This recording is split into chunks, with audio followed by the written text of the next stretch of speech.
ان کے لیے آپ نے یہ جو سبسڈیز اور یہ جو امدادی قیمتیں آپ نے رکھی ہوئی ہیں، آپ ریبیٹس دے دیتے ہیں، یہ سارا کچھ ختم کریں. مطلب جو جیسے ٹیوب ویل مفت پہ چل رہے ہوتے ہیں بڑے بڑے زمینداروں کے، بجلی چوری ہوتی ہے، وہ یہ بار بار کہہ رہے ہیں. تو اس کا ظاہر ہے فوری طور پہ ان کے لیے حکومت نے یہ دکھانا ہوتا ہے کہ ہمیں اتنے 100 ارب ہم نے اکٹھے کرنے ہیں. وہ ٹارگٹ دیتے ہیں IMF والے. وہ یہ پھر کرتے ہیں کہ جی آسان، ان کے لیے آسان کام یا بجلی کی قیمت بڑھا دیں، ٹیکسوں میں اور اضافہ کر دیں. تو اس کے علاوہ فی الحال کچھ نہیں ہو رہا. یہ جو اگر لوگوں کو بتاتے بھی کہ ایگریمنٹ ہو گیا، کسی حد تک انڈرسٹینڈنگ ہوئی ہے، لیکن جب تک یہ تمام شرائط پہ پورا نہیں اتریں گے، اس وقت تک IMF کے بورڈ کی میٹنگ نہیں ہوگی، اس وقت تک پاکستان کے جو 1.1 ارب ڈالر ملنے ہیں جون سے پہلے وہ نہیں ملیں گے.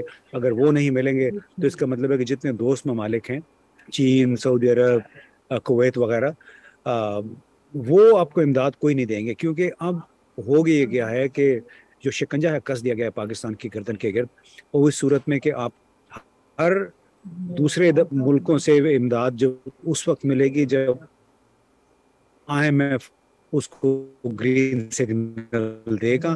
تو اس لیے بڑی بری ہماری اشرافیہ اس وقت پھنس گئی ہے. عوام کے لیے تو مشکلات ہیں، لیکن کو لوگوں کو واضح کرنے کی کوشش کریں کہ شاید ہماری بڑی فتح ہوگی. فتح نہیں ہوئی، ہم مکمل طور پہ لیٹ گئے ہیں.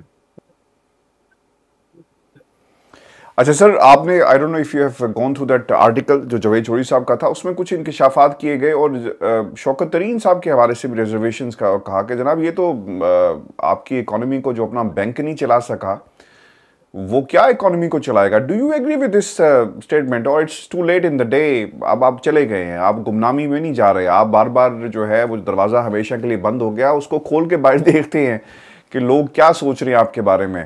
دیکھیں، جنرل باجوہ کوئی اکانومسٹ نہیں تھے، بالکل ایسے ہی عمران خان بھی اکانومسٹ نہیں تھے، لیکن ان کے آس پاس کے جو لوگ ہیں جو انہیں بتاتے تھے اس کی بنیاد پہ یہ دوسروں کے ساتھ گفتگو بھی کرتے تھے. تو مفتاح اسماعیل بڑے اچھے وزیر خزانہ تھے جنرل باجوہ کی نظر میں، اسحاق ڈار بہت برے تھے، اور اندازہ کریں کہ وہی بندہ پھر آپ کا وزیر خزانہ بن گیا ہے. تو یہ جو ریٹائرمنٹ کے بعد انہوں نے ابھی باتیں بتانی شروع کی ہیں لوگوں کو اپنے طریقے سے، یہ بھی ایک بڑی عظیم قسم کی بددیانتی ہے. اس لیے کہ خود اس میں انہوں نے ابھی مان لیا مثال کے طور پہ کہ ہاں جی ہم نے ان کو ہٹایا ہے کیونکہ یہ ملک کے لیے خطرناک ہو گئے تھے. تو ان سے کوئی پوچھے کہ اس کے معاملے پہ تو پھر آپ تو مان رہے ہیں کہ آپ نے ایک منتخب وزیر اعظم کو ہٹانے میں کلیدی کردار ادا کیا، لہٰذا براہ راست آرٹیکل 6 یعنی آپ نے اپنے چیف ایگزیکٹو کے خلاف ایک لحاظ سے سازش کی. ستمبر 2021 میں جب شہباز شریف کے ساتھ ان کے پہلے رابطے ہوئے، اس کے حوالے سے ان کے اوپر مقدمہ بنتا ہے. کیوں یہ تو کہتے رہے کہ ہمارا تو کوئی لینا دینا نہیں، ہم نے کچھ بھی نہیں کیا. کہتے ہیں ہمیں ہٹانا پڑے گا کیونکہ یہ ملک کے لیے خطرناک ہو گئے تھے. کوئی ان سے پوچھے کہ ایک سویلین وزیر اعظم خطرناک ہوتا ہے ملک کے لیے، یا پھر وہ پالیسیاں ہیں جو آپ نے 30-40 سال سے اختیار کر رکھی ہیں، بھلے آپ کی بدنیتی نہ ہو، لیکن ان پالیسیوں کے نتیجے میں آج پاکستان کی گردن پہ ایک شکنجہ کس دیا گیا ہے، اور وہ ان پالیسیوں کی وجہ سے جو ہم نے افغانستان، جو ہم نے بھارت کشمیر کے حوالے سے اختیار کی ہیں. اس میں کسی سویلین وزیر اعظم یا وزیر خزانہ کا قصور نہیں ہے. باقی ایک اکنامک ایڈوائزری کونسل تھی، عمران خان کی بھی تھی، ابھی بھی موجودہ حکومت نے بھی بنائی ہوئی ہے. لیکن اصل مسئلہ یہ ہوتا ہے کہ صرف وزیر خزانہ نے کام نہیں کرنا ہوتا ہے، بلکہ اس کے ارد گرد جو لوگ ہوتے ہیں انہوں نے ان کو مشورے دینے، انہوں نے پالیسیاں بنانی ہوتی ہیں. وہ اگر آپ کو مناسب مشورہ نہیں دیتے تو ظاہر ہے پھر پالیسی خراب ہوگی. لیکن یہ کہنا کہ صرف جہانگیر ترین پہ سارا کچھ ڈال دینا، تو یہ ان سے پھر پوچھیں کہ پھر اسحاق ڈار کو انہوں نے کیسے برداشت کیا؟ وہ بھی تو، اس نے بھی تو بیڑا غرق کیا ہوا تھا. تو آپ کو یہ لگتا ہے کہ یہ اسٹیبلشمنٹ جو ہے would they come back after general Bajwa to rescue him؟ کیونکہ اگر آپ آرٹیکل 6 کی بات کرتے ہیں، ہم نے دیکھا مشرف صاحب کے ساتھ جو کچھ ہوا، پھانسی کی سزا، ہائی کورٹ آ گیا، اور پھر جو کچھ ہوا. تو اگر کوئی حکومت کل کو آتی ہے، اور دیکھیں یہ ایک آرٹیکل میں لکھے گئے یہ باتیں، اب اس کی کنفرمیشن کون دے گا؟ اسے ظاہر سی بات ہے کہ یہ باتیں جنرل باجوہ نے ایک صاحب کو بتائی، انہوں نے چھاپ دی، اور اس کی بنیاد پر کیا آرٹیکل 6 کا، اور پھر کیا فوج آ کر ریسکیو کرے گی جنرل باجوہ کو؟ کیونکہ جنرل باجوہ کے بارے میں کچھ اگر آپ کہتے ہیں تو آپ کو دھر لیا جاتا ہے. یہاں پر پرانے کیسز اوپن ہوئے, عمران ریاض کے ساتھ کیا ہوا.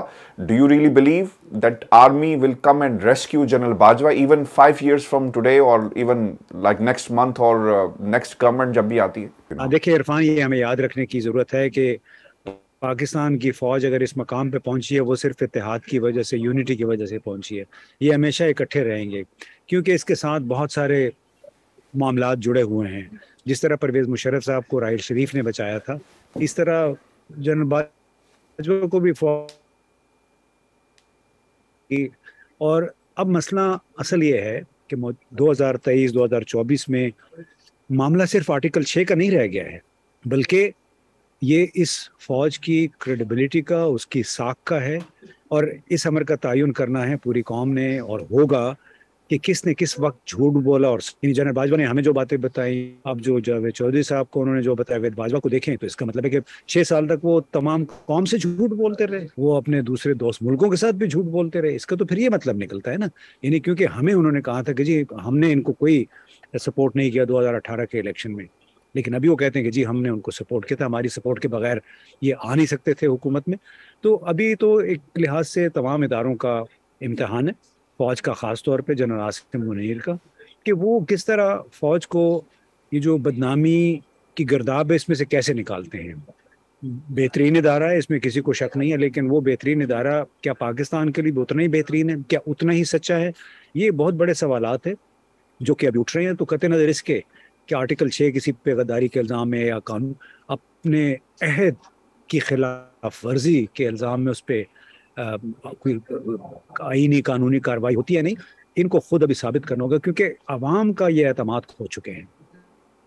چاہے وہ آپ نے دیکھا کہ شاہد خاقان عباسی, سردار مہتاب خان عباسی, دونوں نے اپنے انٹرویوز میں یہ کہا ہے کہ عدم اعتماد کی تحریک کے یہ خلاف تھے, عمران خان کے خلاف, اور یہ کہ ان کو اشارہ کہیں اور سے ملا تھا, اور یہ کہ ہمیں حکومت نے عدم اعتماد کی تحریک نہیں پیش کرنی چاہیے تھی.